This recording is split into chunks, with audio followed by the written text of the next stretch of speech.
اللہ تبارک و تعالی نے 5 وقت کی نماز ہمارے اوپر فرض کی ہے، اور ان نمازوں کے اندر سنتیں بھی ہیں جن کا اہتمام کرنا یہ ہمارے لیے ضروری ہے۔ حالانکہ ہم مسلمانوں کا ایک بڑا طبقہ ایسا ہے کہ ہم لوگ مسجد کے اندر آنے کے بعد، اور خاص طور سے جمعے کے دن جب ہم جمعے کی نماز کی ادائیگی کے لیے جاتے ہیں، تو ہم نہ تو شروع کی سنتوں کا اہتمام کرتے ہیں نہ آخر کی سنتوں کا اہتمام کرتے ہیں۔ صرف 2 رکعات نماز امام صاحب کے ساتھ پڑھی، سلام پھیرا، دعا کی اور چلے گئے، سنتوں کو چھوڑ دیتے ہیں۔ حالانکہ ان سنتوں کی بڑی قدر و قیمت ہے۔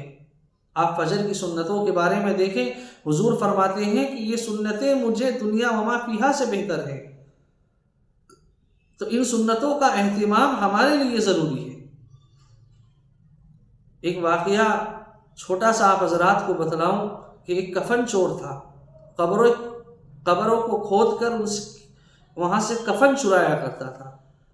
ایک بزرگ کے پاس چلا گیا، توبہ اللہ کی، اللہ تعالیٰ سے اپنے گناہوں کی معافی مانگی۔ ان بزرگ نے اس کفن چور سے معلوم کیا کہ اب تو تم نیک ہو گئے، تم نے چوریاں بند کر دی، لیکن تم مجھے ایک بات یہ بتلاؤ کہ جب تم قبر کے اندر سے مردے کا کفن چراتے تھے تو مردے کے چہرے کو کس جانب پاتے تھے؟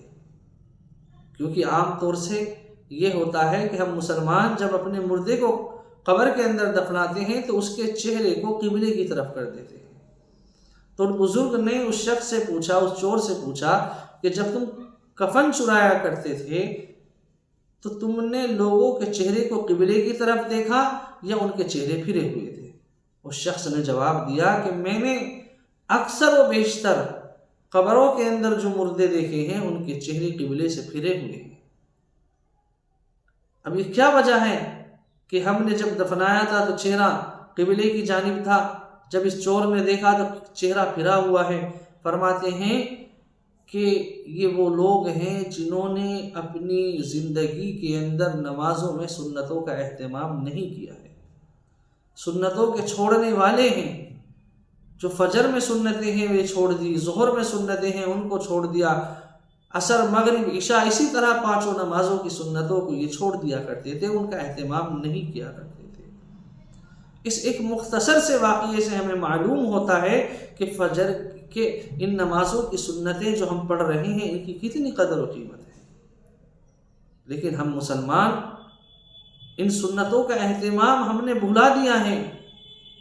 ہم صرف فرض نمازوں کے لیے مسجدوں کے اندر آتے ہیں، اور وہ بھی ایک ہفتے میں 1 مرتبہ زیادہ تر، حالانکہ نمازیں ہمارے اوپر فرض کی گئی ہیں۔ سنتوں کا اہتمام ہمارے لیے بے حد ضروری ہے۔ آپ تمام لوگوں سے گزارش ہے کہ سنتوں کا اہتمام کریں۔ اللہ کے نبی علیہ السلام کو کل قیامت کے دن ہم کیا منہ دکھلائیں گے کہ جس نبی کی سنتوں کو ہم نے چھوڑ رکھا ہے؟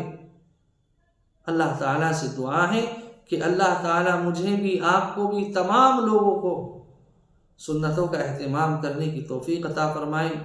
آپ تمام لوگ ویڈیو کو بغور سنیں، دوسرے لوگوں تک پہنچائیں، لائک کریں، شیئر کریں، تاکہ دوسرے لوگوں کو بھی دین کی کچھ باتیں، کچھ علم حاصل ہو جائے۔ السلام علیکم ورحمۃ اللہ وبرکاتہ۔